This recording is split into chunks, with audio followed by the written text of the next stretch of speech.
Yeah, so ketosis, the way that I see it is when our cells, they require certain type of fuel, right? And they use this fuel to create energy, and that energy inside our cells is ATP, and that is produced inside the cells. And we can either use glucose or we can use ketones.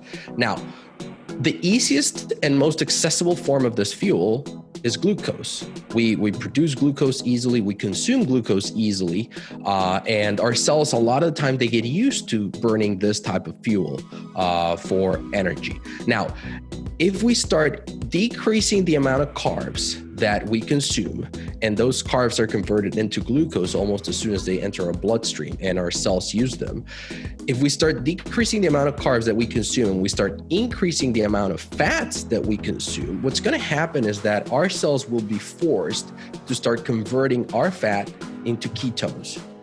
Now, these ketones are much more efficient, are a lot cleaner to burn. And I say that in a way that people can kind of like understand that they're better source of fuel, but a lot of the times they're not easy to get to.